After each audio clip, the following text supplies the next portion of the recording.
ആരോട് ചോദിച്ചാലും എല്ലാവർക്കും അറിയാം ടൈറ്റാനിക് ലോകത്തിലെ ഏറ്റവും വലിയ കപ്പലായിരുന്നു.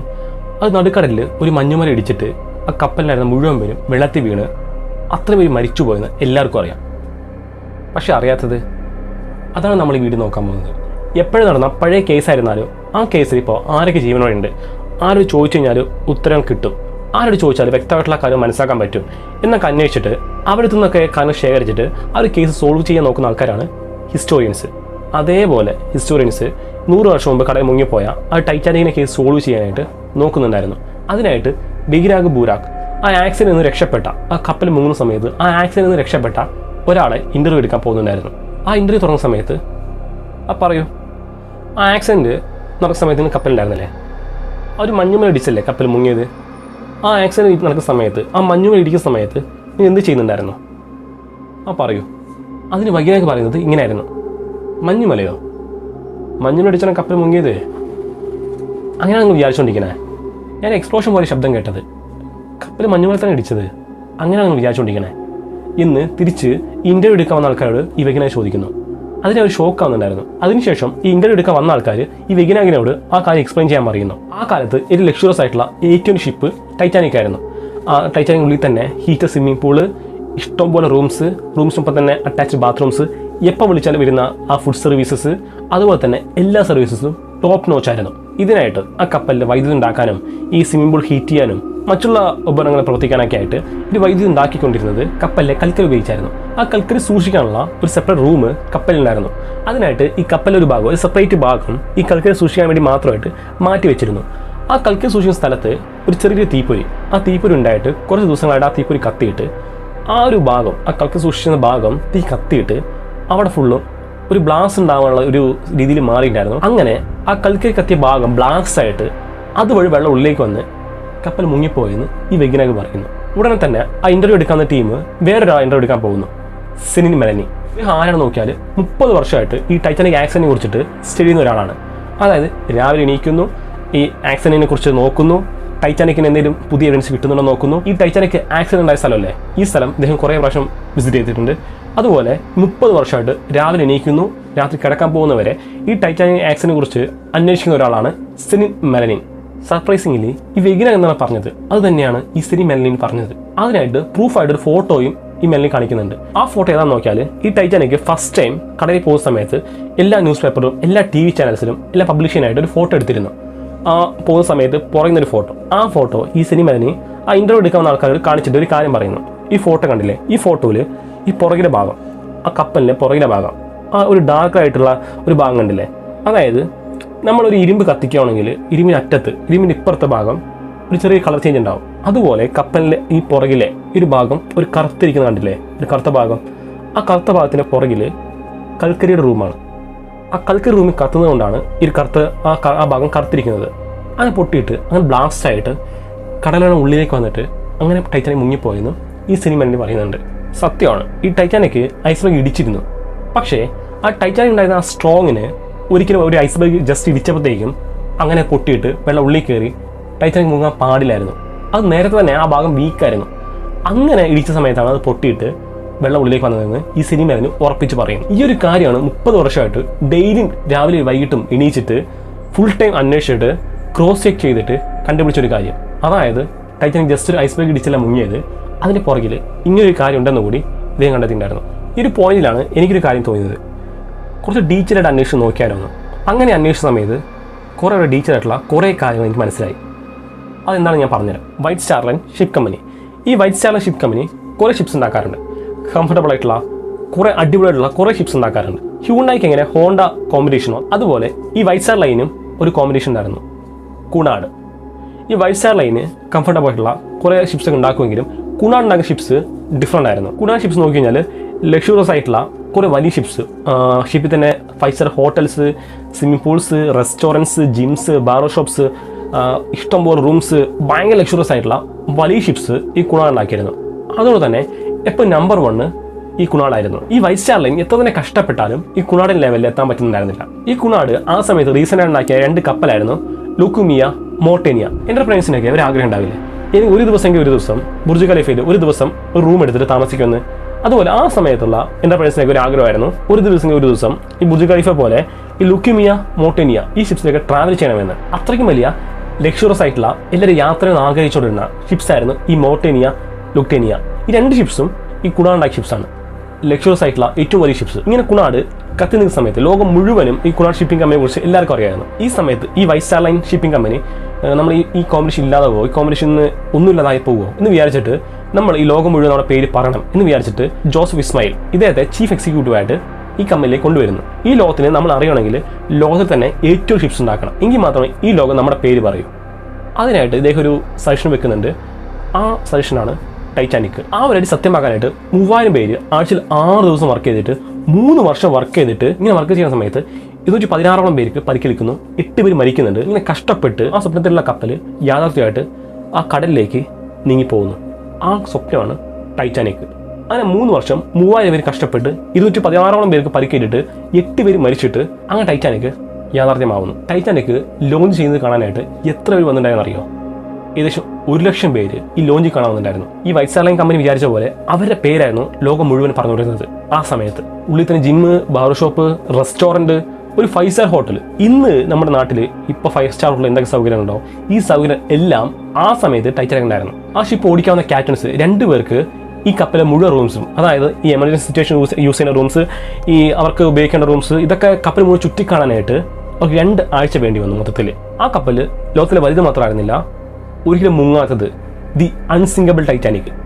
അതുകൊണ്ട് തന്നെ ലൈഫ് ബോട്ട്സിൽ നമ്മൾ കപ്പൽ മുങ്ങുന്ന സമയത്ത് ഈ കപ്പൽ യാത്രക്കാരൊക്കെ ലൈഫ് ബോട്ട്സ് ചെയ്തിട്ട് രക്ഷപ്പെടാനൊക്കെ ആയിട്ടുള്ള ലൈഫ് ബോട്ട്സില്ലേ, ഈ ലൈഫ് ബോട്ട്സ് ഈ ടൈറ്റാനിക് പോലെ ഷിപ്പിൽ 60 വേണം. പക്ഷേ ടൈറ്റാനിക് ദി അൺസിങ്കബിൾ, ഈ മുങ്ങാത്ത ഷിപ്പ് ആയതുകൊണ്ട് തന്നെ ആ കപ്പൽ ആകെ 20 ലൈഫ് ബോട്ട്സ് മാത്രമേ ഉണ്ടായിരുന്നുള്ളൂ. അതായത് 60 ലൈഫ് ബോട്ട്സ് സ്ഥലത്ത് വെറും 20 ലൈഫ് ബോട്ട്സ് മാത്രമേ ടൈറ്റാനിക് ഉണ്ടായിരുന്നുള്ളൂ. ഏപ്രിൽ 14, 1912 ടൈറ്റാനിക് എല്ലാവർക്കും ടാറ്റ കാണിച്ചിട്ട് കടലിലേക്ക് പോകുന്നുണ്ടായിരുന്നു.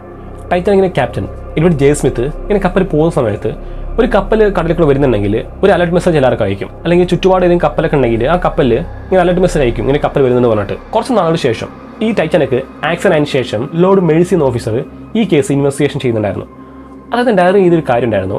അതായത് ഈ ടൈറ്റാനിക്കിന്റെ ക്യാബിൻ ക്രൂ ഇല്ലേ, ഈ ഓടിക്കുന്ന ക്യാപ്റ്റൻസ് നിൽക്കുന്ന ക്യാബിൻ ക്രൂ, ഈ ക്യാബിൻ ക്രൂവിന്റെ ആ റൂമിൽ സൈഡിലായിട്ട് ഒരു സൈഡിലായിട്ട് ചുമരുണ്ട്. ആ ചുമരിൽ ഈ ടൈറ്റാനിക് ഒരു ഐസ്ബർഗ് ഇടിക്കുന്നതായിട്ടുള്ള ഒരു ചിത്രം നേരത്തെ വരച്ചു വെച്ചിട്ടുണ്ടായിരുന്നു. അതായത് ആ ടൈറ്റാനിക് ഷിപ്പ് ആ ഒരു ഐസ്ബർഗ് ഇടിക്കുന്നതായിട്ടുള്ള ചിത്രം നേരത്തെ അവിടെ ഉണ്ടായിരുന്നു. അതിനർത്ഥം ഈ ഷിപ്പ് നേരത്തെ തന്നെ ഒരു ഐസ്ബർഗ് ഇടിക്കാൻ പോകുന്ന കാര്യം ആ ക്രൂവിൽ കുറേ പേർക്ക് അറിയായിരുന്നു. അല്ലെങ്കിൽ ഒരു വാണിംഗ് മെസ്സേജ് ആയിട്ട് ഏതെങ്കിലും ഐസ്ബർഗ് ഇങ്ങനെ കടലിൽ ഉണ്ടെന്ന് പറഞ്ഞിട്ട് ഈ കപ്പലിലേക്ക് ഏതെങ്കിലും മെസ്സേജ് വന്നിട്ടുണ്ടാവും. അത് കണ്ടിട്ട് ആരെങ്കിലും ആക്സിഡന്റലി വരച്ചതായിരിക്കാമെന്നും തോന്നുന്നുണ്ട്. ഈ ഇൻവെസ്റ്റിഗേറ്റീവ് ഓഫീസർ ഈ കപ്പലിലേക്ക് ഏതെങ്കിലും ഇങ്ങനെ എമർജൻസി മെസ്സേജ് വന്നിട്ടുണ്ടോ എന്ന് ചെക്ക് ചെയ്യുന്നുണ്ടായിരുന്നു. ഈ ടൈറ്റാനിക്കിന്റെ ആ ഒരു ഡാറ്റാസ് നോക്കിയിട്ട് ആ ചെക്ക് ചെയ്യുന്ന സമയത്ത് SS ബാൾട്ടിക് എന്ന കപ്പലിൽ നിന്നും ഉച്ചയ്ക്ക് 2 മണിക്ക് ഒരു വാണിംഗ് മെസ്സേജ് വന്നിട്ടുണ്ട്. ഇങ്ങനെ ആ ടൈറ്റാനിക് പോകുന്ന ആ ഒരു വഴിയിൽ ഇങ്ങനെ കുറേ ഐസ്ബർഗ് ഉള്ളതായിട്ട് ഒരു അലർട്ട് മെസ്സേജ് ഈ SS ബാൾട്ടിക് എന്ന കപ്പൽ നേരത്തെ അയച്ചിരുന്നു. ആ സമയത്ത് ഈ മെസ്സേജ് വന്ന സമയത്ത് ജോസഫ് ഇസ്മായിൽ കപ്പൽ തന്നെയായിരുന്നു. കപ്പൽ ഓടിച്ചുകൊണ്ടിരുന്നത് സ്മിത്ത് ആയിരുന്നു. അപ്പോൾ സ്മിത്ത് ചോദിക്കുന്നുണ്ട്, സോ ഇങ്ങനെ വാണിംഗ് മെസ്സേജ് വന്നിട്ടുണ്ട്, കപ്പൽ സ്ലോ ആക്കിയാലോ, വേറെ ട്രാക്കിൽ മാറ്റി വേറെ ട്രാക്കിലൂടെ പോയാലോ എന്ന് ചോദിക്കുന്നുണ്ട്. അതിന് ജോസഫ് ഇസ്മായിൽ പറയുന്നുണ്ട്, വേണ്ട, അതേ ട്രാക്കിൽ തന്നെ പോ, കുറച്ചുകൂടെ സ്പീഡ് കൂട്ടിക്കോ എന്ന് ജോസഫ് ഇസ്മായിൽ പറയുന്നുണ്ട്. അങ്ങനെ ഒരു വാണിംഗ് മെസ്സേജ് കിട്ടിയിട്ടും കൂടി ജോസഫ് ഇസ്മായിൽ ആ ട്രാക്കിൽ തന്നെ പൊക്കോളൂ, കുറച്ച് സ്പീഡ് കൂട്ടിക്കോളൂ എന്ന സമയത്ത് പറഞ്ഞിരുന്നു. അടുത്തടുത്ത് മൊത്തം 6 വാണിംഗ് മെസ്സേജസ് ഇതുപോലെ ടൈറ്റാനിക് വന്നിരുന്നു. രാത്രി 11:40 ഫ്രെഡറിക് ഫ്ലീക്ക് എന്ന ഒരാൾ ഈ ടൈറ്റാനിക് ഓടിച്ചുകൊണ്ടിരിക്കുന്നു.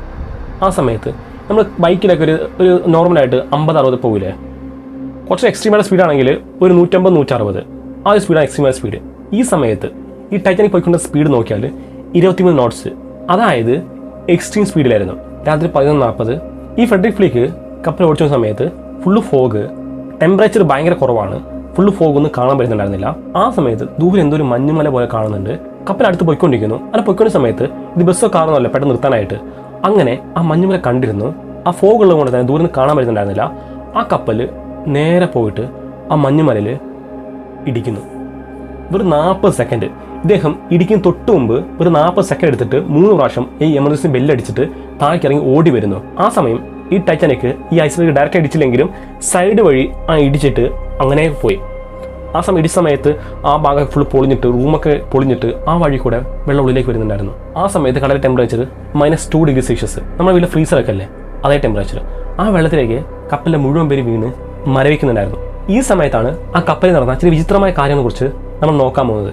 അതായത് ലൈഫ് ജാക്കറ്റ്സ്, ഫുഡ്, ബാക്കിയുള്ള സാധനമൊക്കെയുള്ള റൂം തുറന്ന സമയത്ത് ഈ ബൈനോക്കുലേഴ്സില്ലേ, ഈ ബൈനോക്കുലേഴ്സുള്ള റൂം അടച്ചിരിക്കുകയായിരുന്നു. ആ റൂം പൂട്ടിയിട്ട് ആ ക്യാബിൻ ക്രൂവിലെ ഒരാൾ ആ ബൈനോക്കുലേഴ്സുള്ള റൂം പൂട്ടിയിട്ട് അതിൻ്റെ താക്കോൽ എടുത്തിട്ട് 2 ദിവസം മുന്നേ അവിടെ നിന്ന് പോയിരുന്നു. അന്നത്തെ കാലത്ത് ഈ കടലടിയിൽ അല്ലെങ്കിൽ കുറച്ച് ദൂരെ എന്താണെന്ന് നോക്കാനായിട്ട് സോണാർ ടെക്നോളജി ഉണ്ടായിരുന്നില്ല. അതിന് പകരമായിട്ടായിരുന്നു ഈ ബൈനോക്കുലേഴ്സ് ഉപയോഗിച്ചിട്ട് കപ്പൽ ദൂരെ എന്തെങ്കിലും ഉണ്ടോ അല്ലെങ്കിൽ കടലടിയിൽ എന്തെങ്കിലുമൊക്കെ ഉണ്ടോ നോക്കാനായിട്ട് ബൈനോക്കുലേഴ്സ് ആണ് ഉപയോഗിച്ചുകൊണ്ടിരുന്നത്. ആ ബൈനോക്കുലേഴ്സുള്ള റൂം കൂട്ടിയിട്ടായിരുന്നു ആ ക്യാബിൻ ക്രൂ ഒരാൾ ആ താക്കോൽ എടുത്തിട്ട് പോയിരുന്നത്. ആ ആക്സിഡന്റ് 2 ദിവസം മുന്നേ അവിടെ സ്ഥലം വിട്ടിരുന്നു. സപ്പോസ് ആ റൂം തുറന്നിരുന്നെങ്കിൽ ആ ബൈനോക്കുലേഴ്സ് ആ ക്യാബിൻ ക്രൂവിൽ ആരെങ്കിലും കയ്യിലുണ്ടാവും, അല്ലെങ്കിൽ ആ ഓടിച്ചിരുന്ന ആ ക്യാപ്റ്റൻ്റെ കയ്യിലുണ്ടാവും. ആ സമയത്ത് ദൂരെ എന്തെങ്കിലുമൊക്കെ ഉണ്ടെങ്കിൽ ഈ ബൈനോക്കുലേഴ്സ് വഴി നോക്കിയിട്ട് ചിലപ്പോൾ ആ ബൈനോക്കുലേഴ്സ് നേരത്തെ തന്നെ ആ ക്യാപ്റ്റൻ, ആ കപ്പൽ ഓടിച്ചിരുന്ന ക്യാപ്റ്റൻ്റെ കയ്യിൽ ഉണ്ടായിരുന്നെങ്കിൽ ആ മല നേരത്തെ കാണാൻ പറ്റിയിട്ട് ആ കപ്പൽ പോയിക്കൊണ്ട വഴി തിരിച്ചിട്ട് ചിലപ്പോൾ ടൈറ്റാനിക് രക്ഷപ്പെട്ടിട്ടുണ്ടാവും. പിന്നെ എല്ലാ ദിവസവും കപ്പലിലെ ആ ഡ്രില്ല് നടക്കും. അതായത് ഈ കപ്പൽ അഥവാ എന്തെങ്കിലും ആക്സിഡന്റ് പെട്ട് മുങ്ങുവാണെങ്കിൽ എങ്ങനെ 10 മിനിറ്റിൽ ഈ ലൈഫ് ബോട്ട്സ് ഒക്കെ എടുത്ത് വെള്ളത്തിലിട്ടിട്ട് ആ കപ്പലിലെ മുഴുവൻ പേരെയും രക്ഷപ്പെടുത്തിയിട്ട് എങ്ങനെ പോകാമെന്ന് ഡെയിലി കപ്പലിൽ ഡ്രില്ല് നടക്കും. അങ്ങനെ ആ ഡ്രില്ല് നടക്കുന്ന ആ ക്രൂവിൽ ഒരാൾ വന്നിട്ട് സർ ഡ്രില്ല് തുടങ്ങാൻ ചോദിച്ച സമയത്ത് ഈ സ്മിത്ത് വേണമെന്ന് പറഞ്ഞിരുന്നു. അതായത് അന്ന് രാവിലെ ആ ഡ്രില്ല് ക്യാൻസൽ ചെയ്തിരുന്നു. അതുകൊണ്ടാണ് ഈ കപ്പൽ ഇടിച്ച ഉടനെ 10 മിനിറ്റിൽ ഈ ലൈഫ് ബോട്ട്സ് ഒക്കെ എടുത്തിട്ട് വെള്ളത്തിലിട്ടിട്ട് ആ മുഴുവൻ രക്ഷിക്കുന്ന ടീംസ് ഏകദേശം ആ ആക്സിഡന്റ് നടന്ന സമയത്ത് 40 മിനിറ്റ് എടുത്തിരുന്നു ഈ ലൈഫ് ബോട്ട്സ് ഒക്കെ എടുത്തിട്ട് വെള്ളത്തിലിട്ടിട്ട് ആ കപ്പലിലെ ആൾക്കാരെയൊക്കെ ആ ലൈഫ് ബോട്ട്സ് കയറ്റാനായിട്ട്. ഈ സംഭവം ആ കപ്പലിൽ കുറേ പേര് ജീവൻ പോകാനും കാരണമായി. ഈ ആക്സിഡന്റിൽ വളരെ പ്രധാനപ്പെട്ട കാര്യം എന്താണെന്ന് നോക്കിയാൽ വേണ്ടത്ര ലൈഫ് ബോട്ട്സ് ഉണ്ടായിരുന്നില്ല. ആ ടൈറ്റാനിക് ഷിപ്പിൽ ഏകദേശം 60 ലൈഫ് ബോട്ട്സ് വേണം. ആ 60 ലൈഫ് ബോട്ട്സ് ഉള്ള സ്ഥലത്ത് ആകെ 20 ലൈഫ് ബോട്ട്സ് മാത്രം ഉണ്ടായിരുന്നു. അതുമാത്രമല്ല ഈ ഫസ്റ്റ് പോയ ബാച്ചിൽ 10 ലൈഫ് ബോട്ട്സ് ഉപയോഗിച്ചിരുന്നത്. ഈ ബാച്ചിൽ ഓരോ ബോട്ടിലും ഏകദേശം 75 പേരോളം ഇരിക്കാം. പക്ഷേ ഈ സ്മിത്ത് ആ ഓരോ ബോട്ടിലും എനിക്ക് അനുഭവിച്ച ആൾക്കാരെ എണ്ണം നോക്കിയാൽ ഏകദേശം 30ഓളം പേര് മാത്രമാണ്. അതായത് പകുതി ആൾക്കാർ പോലും ഫില്ലായിട്ടുണ്ടായിരുന്നില്ല ഓരോ ബോട്ടിലും. അതായത് ഒരു ബോട്ടും കംപ്ലീറ്റ് ഫില്ലായിരുന്നില്ല. എല്ലാവരും പകുതി നിറച്ചിട്ട് പറഞ്ഞു വിടുക ചെയ്തത്. അന്ന് രാത്രി വേണത്ര ലൈഫ് ബോട്ട്സ് ഇല്ലാത്തത് കൊണ്ട് മാത്രം ഏകദേശം 1500 പേരോളം മരിച്ചിട്ടുണ്ടായിരുന്നു. ഇതിനെ കണ്ടിട്ട് ക്യാപ്റ്റൻ സ്മിത്തിന്റെ റെക്കോർഡ്സ് 2012 ചെക്ക് ചെയ്തിരുന്നു കുറച്ച് ക്രൂ. ആ സമയത്ത് അവർ ഞെട്ടിച്ചൊരു കാര്യം എന്താണെന്ന് നോക്കിയാൽ ഈ സ്മിത്തിന്റെ ഈ ക്യാപ്റ്റൻ ആവാനുള്ള ഒരു പരീക്ഷ ഉണ്ടല്ലോ, എക്സാം, അതെല്ലാത്തിലും സ്മിത്ത് ഫെയിലായിരുന്നു. ഈ ആക്സിഡന്റ് കപ്പൽ മുങ്ങുന്ന സമയത്ത് എല്ലാ കപ്പലും ഫ്ലെയർ ഗൺസ് ഉണ്ടാവും. നമ്മൾ എമർജൻസി സിറ്റുവേഷനിൽ ഈ ഫ്ലെയർ ഗൺ ഉപയോഗിക്കുകയാണെങ്കിൽ ആ ചുറ്റോടെ ഏതെങ്കിലും കപ്പൽ പോകുന്നുണ്ടെങ്കിൽ അത് കണ്ടിട്ട് ഒന്ന് ഹെൽപ്പ് ചെയ്യാൻ വരും. അങ്ങനെ ഈ ടൈറ്റാനിക് മുങ്ങുന്ന സമയത്ത് കുറേ പേര് ഫ്ലെയർ ഗൺ ഉപയോഗിച്ചിരുന്നു. ഈ സമയത്ത് ഈ കപ്പൽ മുങ്ങുന്ന സമയത്ത് തൊട്ടടുത്ത് കൂടിയാണ് ഇത് കാലിഫോർണിയ ഷിപ്പ് പോയിക്കൊണ്ടിരുന്നത്. ഇവർ ഫ്ലെയർ ഗൺ ഇത് കണ്ടിട്ടും കൂടി അവർ മൈൻഡ് ചെയ്യാതെ പോവുക ചെയ്തത്. അതായത് ഈ കാലിഫോർണിയ ഷിപ്പിന് ഈ ടൈറ്റാനിക് മുങ്ങുന്ന കാര്യം ആ സമയത്ത് അറിയായിരുന്നു. പക്ഷേ അവർ ഹെൽപ്പ് ചെയ്യാൻ വന്നില്ല. അവരങ്ങനെ അവരുടെ ട്രാക്കിൽ അങ്ങനെ പോയി. അതിനുശേഷം ഈ കാലിഫോർണിയ ഷിപ്പിൻ്റെ കാര്യം മനസ്സിലായിട്ട് ആ ക്യാപ്റ്റനെ ഡിസ്മിസ് ചെയ്തിരുന്നു സർവീസിൽ നിന്ന്. അപ്പോൾ മുന്നിലൊരു ചോദ്യം, ടൈറ്റാനിക്കിൽ ആ കൽക്കരി വെച്ചിരുന്ന റൂം ബ്ലാസ്റ്റ് ആയിട്ടാണ് മുങ്ങിപ്പോയത്. അതായത് ഈ ടൈറ്റാനിക്കിൻ്റെ ഉള്ളിലെ റൂം തന്നെ ഈ ടൈറ്റാനിക് മുങ്ങാൻ കാരണമായോ? അങ്ങനെ ഒരു കാരണമാണെങ്കിൽ ഈ വൈസ്ലൈൻ കമ്പനിയില്ലേ, ഷിപ്പ് കമ്പനി, അതിൻ്റെ പേരെന്താവും? ഈ കമ്പനിയുടെ ചീഫ് എക്സിക്യൂട്ടീവ് ഇല്ലേ, ജോസഫ് ഇസ്മായിൽ, അദ്ദേഹമായിരുന്നു കപ്പലുണ്ടായിരുന്നത്. ആ കപ്പൽ ഓടിക്കുന്ന സമയത്ത് ആ മുമ്പിൽ ഒരു ഐസ്ബർഗ് ഉണ്ടെന്ന് ഒരു വാർണിംഗ് മെസ്സേജ് വന്നിട്ടും കൂടി എന്തുകൊണ്ട് ആ ട്രാക്കിൽ തന്നെ പോകാൻ പറഞ്ഞു? എന്തുകൊണ്ട് സ്ലോ ആക്കിയില്ല, ഫുൾ സ്പീഡിൽ പോകാൻ പറഞ്ഞു? അതേസമയം ഈ 60 ലൈഫ് ബോട്ട്സ് ഉണ്ടാകുന്ന സ്ഥലത്ത് എന്തുകൊണ്ട് 20 ലൈഫ് ബോട്ട്സ് മാത്രം ഉണ്ടായിരുന്നു? അത് മാത്രമല്ല ആക്സിഡന്റ് ആയിരുന്ന രാവിലെ അല്ലേ, അന്ന് മാത്രം എന്തുകൊണ്ട് ഈ ഡ്രില്ല് ക്യാൻസൽ ചെയ്തു? ആദ്യം പോയ ലൈഫ് ബോട്ട്സിന്റെ ബാച്ചില്ലേ, എന്തുകൊണ്ട് ആ ബാച്ചിൽ മാത്രം പകുതി ആൾക്കാരെ മാത്രം നിറച്ചു? പിന്നെ എല്ലാ റൂമും തുറന്നിരുന്നപ്പോൾ എന്തുകൊണ്ട് ഈ ബൈനോക്കുലേഴ്സ് ഉള്ള റൂം മാത്രം അടച്ചിരുന്നു? ആ റൂം മാത്രം പൂട്ടിയിട്ട് എന്തുകൊണ്ടാണ് താക്കോൽ കൊണ്ടുപോയി? ഇതെല്ലാം കഴിഞ്ഞ് ആ ഫ്ലെയർ ഗൺ ഷൂട്ട് ചെയ്ത സമയത്ത് എന്തുകൊണ്ട് ആ കാലിഫോർണിയ ഷിപ്പ് അവരെ നോക്കാതെ പോയി? അവർ വന്നിട്ട് ഹെൽപ്പ് ചെയ്തിരുന്നെങ്കിൽ അവരെല്ലാം രക്ഷിക്കാൻ പറ്റുമായിരുന്നു. ഏകദേശം 1500ഓളം പേര് വെള്ളത്തിൽ മുങ്ങി മരവിച്ച് മരിച്ചു. ഒരു പക്ഷേ ആ കാലിഫോർണിയ ഷിപ്പ് ആ ഫ്ലെയർ ഗൺ കണ്ടിട്ട് എന്തെങ്കിലും വന്നിരുന്നെങ്കിൽ ഈ ടൈറ്റാനിക് ദുരന്തം ഒരിക്കലും ഉണ്ടാവില്ലായിരുന്നു. അത്രയും രക്ഷിക്കാൻ പറ്റുമായിരുന്നു. കുറേ വർഷമായിട്ട് ടൈറ്റാനിക് വെള്ളത്തിനടിയിലാണ്. അതുപോലെ തന്നെ അന്നുണ്ടായ ആ സംഭവങ്ങളും വിചിത്രമായിട്ടുള്ള കുറേ കാര്യങ്ങളും ഇപ്പോഴും വെള്ളത്തിനടിയിലാണ്.